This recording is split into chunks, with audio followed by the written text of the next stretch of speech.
Nah, iya sebetulnya kan selain tema berkebutuhan khusus ya, anak berkebutuhan khusus ini sebetulnya tema yang sangat sensitif. Karena kacamata ini tuh kacamatanya jadinya kacamata stigma. Banyak stereotip yang akhirnya kebangun, entah itu nanti glorifikasi tentang disabilitas atau apa segala macam. Akhirnya aku juga harus belajar tentang tema inklusi ini. Yang paling dekat itu adalah keterbatasan nggak punya tangan sama nggak punya kaki, karena sebetulnya secara fungsi masih sama, secara cara berpikir, imajinasi, terus diskusi, komunikasi ini masih sama sebetulnya. Harusnya nggak ada stereotip terhadap teman-teman daksa ya. Itu tuh harusnya nggak ada stereotip. Akhirnya untuk melangkah pertama ngomongin soal disabilitas, ngomongin soal anak berkebutuhan khusus, kayaknya memang masuknya entry point-nya dari situ dulu. Karena butuh banget belajar kan bagaimana mendalami netra seperti apa gitu, apa yang dia rasain dan lain sebagainya.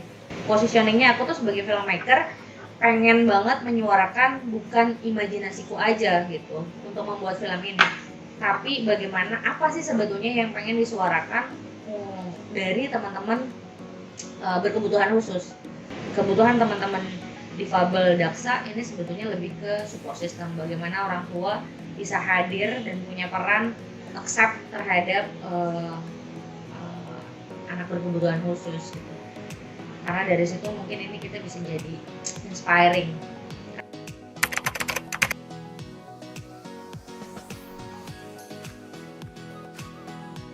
Aku nggak audisi, aku cari gitu, maksudnya kita cari, tim juga cari, terus langsung dapat info kita ada nih ada teman di Bandung gitu. Kebetulan memang sekolahnya di Bandung, tinggalnya di Bandung. Terus bolehlah disamperin dulu, didatengin dulu, ngobrol gitu. Ya sekali ketemu langsung pas aku lihat fotonya aku mau dia. Ya memang karena kalau Chandra bilang sebaiknya tidak melewati proses audisi dan kompetisi, karena kalau kita masuk ke ranah psikologi anak-anak gitu, ketika kita kumpulin ada kompetisi mungkin nanti yang satu tadinya berharap terus sedih gitu kan, sementara ya memang takdir Tuhan mempertemukan aku sama Tegar gitu kan, jadinya memang sekali lihat terus tanya, kamu cita-citanya mau jadi apa? Mau jadi YouTuber, dia bilang gitu. Terus aku bilang, mau nggak kamu kalau misalnya main film kita jadi aktor yuk, mau nggak gitu? Mau, aku senang banget, mau banget gitu. Jadi ya sebetulnya bukan nggak sengaja ya, tanpa sadar sebetulnya ada program empowerment terhadap anak berkebutuhan khusus gitu.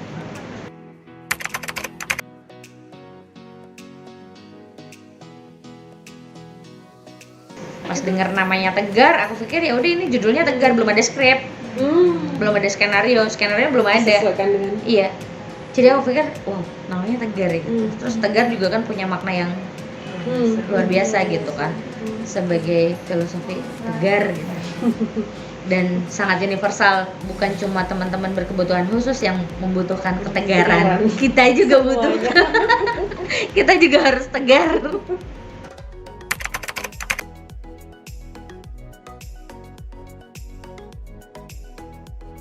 Waktu pertama kali development itu 2 tahun 2020. Jadi 2019 akhir itu 2020 awal banget pandemi. Pas benar-benar awal pandemi itu kita benar-benar terkurung kan, satu kantor nggak bisa kemana-mana udah gitu ya.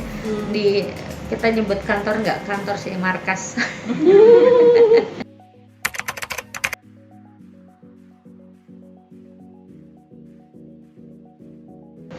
Pasti banyak improvement yang harus kita lakukan ketika pandemi kan gitu, sampai yang muncul ide ini. Makanya ide ceritanya kan memang Tegar yang terkurung di rumah kan gitu. Ide awalnya tuh Tegar yang terkurung dan dikurung di rumah gitu. Terkurung sih, bukan dikurung, terkurung di rumah. Aku bikin skrip development, tadinya penulis Bandung tapi mungkin belum cocok, jadinya bongkar tim gitu. Penulisnya kita ganti lagi tim, terus habis itu sampai draft 5, terus kita riset juga, main ke rumahnya Tegar, terus minta izin sama orang tuanya, kita pengen tahu gimana rasanya Tegar kalau dia ditinggal di rumah sendirian. Gitu. Terus orang tuanya juga kebetulan memang suportif ya gitu, jadi dia nggak ngasih tahu Tegar juga kalau dia mau ditinggal di rumah gitu. Jadi sebetulnya fill in jadinya gitu. Cerita ini memang dari riset gimana rasanya dia ditinggal di rumah sendirian. Jadi Tegar juga ngalamin situasi itu karena selama ini belum pernah. Orang tuanya bilang belum pernah benar-benar ditinggal di rumah sendirian gitu. Selalu ada kakeknya, selalu ada neneknya gitu.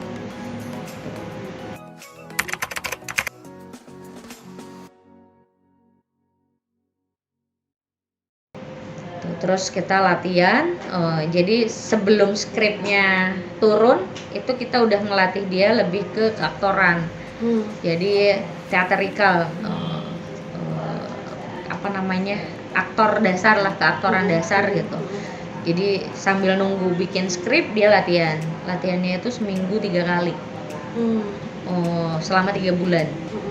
Dia latihan terus bikin monolog, kita bikin monolog di depan teman-temannya supaya naikin kepercayaan dirinya gitu kan. Itu kan yang paling penting kan, dia harus muncul kepercayaan diri bahwa dia nih aktor sekarang gitu. Selama 3 bulan, terus habis itu kita tinggal sebentar, lebih ke development dianya aja dulu, baca skrip gitu, tapi itu nggak intens, cuman secara mandiri. Nah, terus kita bikin teaser itu lebih ke karena kelas karakter, maksudnya si Tegar ini memainkan high class kan. Tokohnya tuh high class gitu, mungkin berbeda dengan kehidupan sehari-harinya dia gitu. Nah itu kita bikin, kamu harus merasa bahwa kamu ini anak orang kaya gitu kan.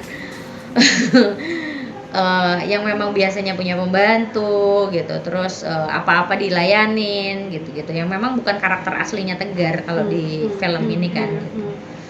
Jadi lebih ke memasukkan karakter itu dulu ke Tegar. Setelah itu coaching, setelah skrip jadi coaching ke skripnya gitu. Baru masuk ke skripnya. Ada dua coaching kan, Mas Indra sama Mbak Ine. Jadi yang memasukkan karakternya itu Mbak Ine, yang ngedidik karakter dasarnya itu Kang Indra. Harapanku sih sebetulnya lebih ke ada achievement untuk Tegarnya sih gitu. Untuk Tegarnya ya, karena di Indonesia ini kan jarang ya aktor berkebutuhan khusus yang memang diperankan langsung oleh anak-anak difabel gitu.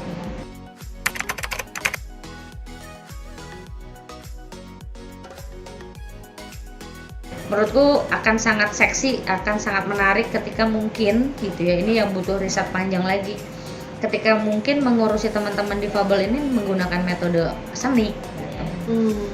Film ini kan seni, musiknya juga ada gitu, dan mereka bisa gitu, bukan yang nggak bisa, ada potensinya. Jadi kita bikin original soundtrack yang nantinya dimainin sama Kids Choir, itu lebih ke event sih gitu kan.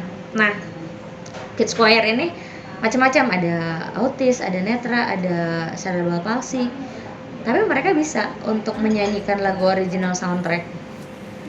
Lebih ke persepsinya, kadang-kadang kita selalu ngecilin, tapi mungkin jangan lagi kayaknya kita mengecilkan teman-teman difabel, atau stigma-stigma itu jangan lagi hadir.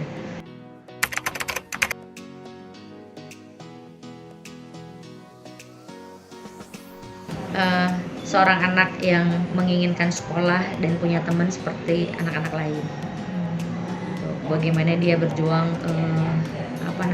untuk juga bertahan hidup di rumah sendirian gitu, karena di tengah kesibukan orang tuanya, terus ART yang juga punya masalah gitu, terus kakek yang sensor kakek yang sensor gitu.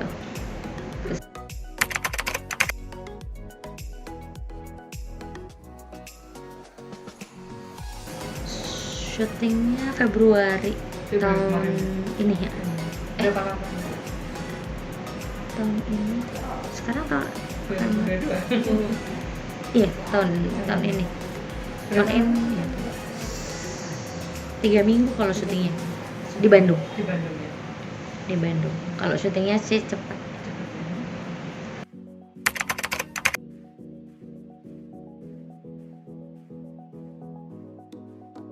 Struggle, terus inspiring,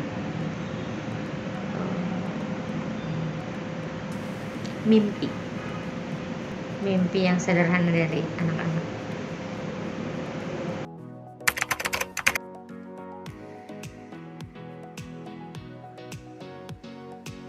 November 24 November ya. tadinya 17, barusan dapat dapat kabar udah hektik juga, kita jadinya 24 November.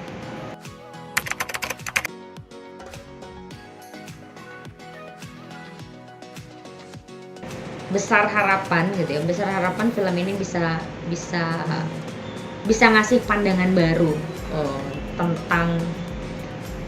tentang apa yang terjadi dari anak-anak disabilitas, dari anak-anak berkebutuhan khususnya.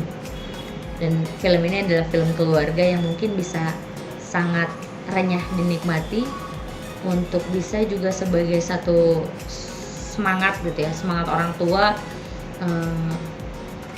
berdiskusi, berdialog lebih dekat dengan anaknya. Karena yang dibutuhkan oleh Tegar hanya cinta, dan kita semua punya ketegaran masing-masing dalam hidup kita.